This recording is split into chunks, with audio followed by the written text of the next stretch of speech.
जमीन, जंगल, जमीन और जल के लिए आदिवासी मरा है और आगे भी संघर्ष करेगा और अंतिम अवदान तक लड़ने के लिए तैयार है। और 12 तारीख को आपको मैं बता देना चाहता हूँ, जो सूचना मिली, ये जो पास प्रदेश अगल बगल के राज्यों से और झारखंड के विभिन्न जिलों से और नेपाल से, भूटान से लोग हजारों हजार के संख्या में कूच करेंगे और मोरहाबादी मैदान को एक नया स्वरूप में हम लोग बदलेंगे और आदिवासी आवाज धर्म के नाम पर, अधिकार के नाम पर तमाम चीज़ें गूंजेगा। और केंद्र सरकार और तमाम सरकार को हम लोग आगाह करना चाहते हैं, अगर हम लोग के साथ खिलवाड़ किया गया तो अगला चुनाव में हम लोग उसका बदला लेंगे। किसी हमको धार्मिक आज़ादी चाहिए। आज सनातन की बात करते हैं, क्या मतलब है? हम उससे पुराना धर्म है। सुप्रीम कोर्ट का चीफ जस्टिस कांटकू जी ने कहा कि आदिवासियों के सामने जितने भी लोग हैं वो यहाँ के लोग विदेशी। ये सच्चाई, सुप्रीम कोर्ट का ऑब्जर्वेशन, उसको लोग महत्ता दे, उसका महत्व को समझे और भारत के आदिवासियों के प्रति प्यार करें और उनके धार्मिक आज़ादी को बल दें और हमको एक स्वतंत्र प्राकृतिक जीवन में जीने का मौका दें। ये सारी चीज़ें आपको हम लोग सर्कुलेट किया है, इस पर आप लोग थोड़ा ध्यान से पढ़ेंगे और सारी बात करेंगे। आप आदिवासी समाज वो नहीं है, आप जाग चुका है और इतना जागा है कि दूसरे के लिए आप और छेड़छाड़ करेगा। हम लोग किसी को सोने नहीं देंगे।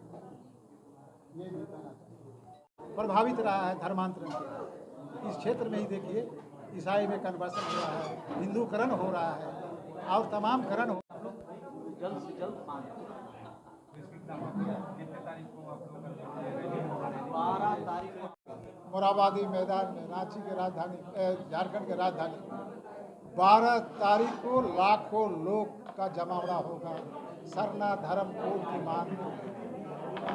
और सरना धर्म कोड अब तक हम लोग को गारंटी नहीं की गई, भारत सरकार की ओर से और राज्य सरकार की ओर से अनुमोदन नहीं किया गया है, रिकमेंडेशन इसके। हम धार्मिक आज़ादी देश में चाहते हैं, क्योंकि आज तक जनगणना परिपत्र में आपने देखा होगा कि हिंदू है, सिख है, इस्लाम है, ईसाई है और जैन है, बौद्ध है और हम लोग को अन्य धर्म कॉलम आवंटित किया है। ये हमारे साथ नाइंसाफ़ी है, ज्यादती है।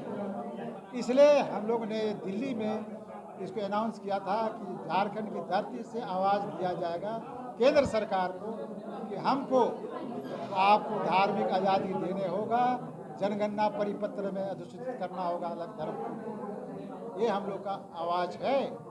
ये आवाज़ 12 तारीख को गूंजेगा। आपको लाखों की संख्या में लोग जमा विभिन्न राज्यों से आ रहे हैं, नेपाल से आ रहे हैं, भूटान से आ रहे हैं और कोने कोने से आदिवासियों का आवाज़ है। और सबसे और मूल बात है, इसी के साथ जुड़ा हुआ है, भारत सरकार और कुछ ऐसी सोसाइटी है या संगठन है जो कॉमन सिविल कोड की बात करता है।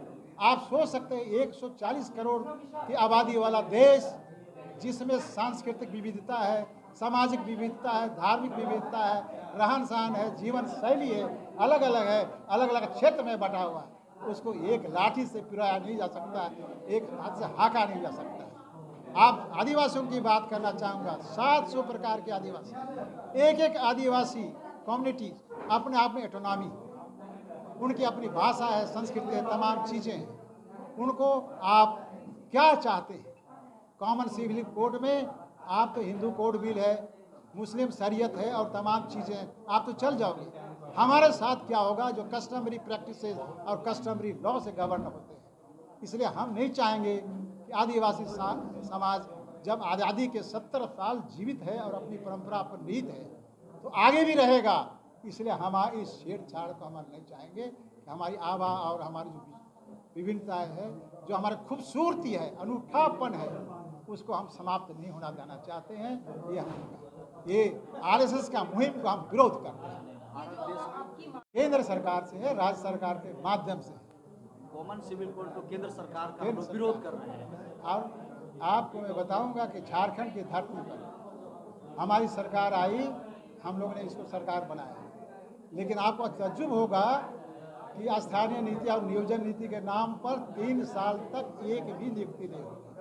और यहाँ के युवा वर्ग जो बेरोजगार के दर दर भटक रहे हैं, हंगामा आप देख ही रहे पिछले 1-1.5 साल से, है ना। सवाल है कि आप तक जो यहाँ का स्टाफ सिलेक्शन कमीशन है, एक भी चपरासी की बहाली नहीं कर सकी। सबसे दुर्भाग्य क्या वजह है भैया? और उल्टा अनुबंध पर जो अवैध नियुक्तियां हैं, जिसका कोई कॉन्स्टिट्यूशनल मैंडेट नहीं है, उनको नियुक्ति किया और 10 साल हुआ, इसलिए रेगुलाइज कर दो। तो यहाँ का आदिवासी, एसटी, एससी, ये तमाम रिजर्व कैटेगरी के लोग जाएंगे कहाँ? क्या इस राज्य सरकार को पावर है कि हमारा जो कॉन्स्टिट्यूशनल मैंडेट है उसके अमेंडमेंट कर दे, इंक्रीज कर दे? ये सवाल झारखंड के धरती पर। इसके साथ साथ हमारा बैकलॉग नियुक्तियाँ हैं। बैकलॉग का मतलब हुआ जब बहाली हुआ है, हजारों पोस्ट हमारा रिक्त पड़े हुए हैं। उनका ऐसा 12 परसों तैयारी शुरू होगी। आप जाके झांक के देखिए मोराबादी मैदान। आज जो प्रेस वार्ता की जा रही है, सरना धर्म कोड महारैली 12 मार्च 2023 को मोराबादी मैदान में रखी गई है। और ये सरना धर्म कोड की मांग वर्षों पुरानी हमारी है।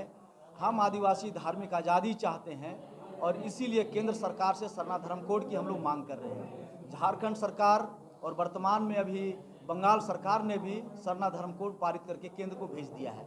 उड़ीसा गवर्नमेंट भी इसको लागू करने के लिए तैयार है, हम छत्तीसगढ़, और इसलिए हम लोग चाहते हैं कि सरना धर्म कोड केंद्र सरकार लागू करे और इसको लेके झारखंड प्रदेश के कोने कोने से और विभिन्न राज्यों से भी इस रैली में, यहाँ तक हमारे नेपाल से भी, भूटान से भी, बांग्लादेश से भी हमारे जो सरना धर्मावलंबी है, इस सरना धर्म कोड महारैली में लोग शिरकत लेंगे।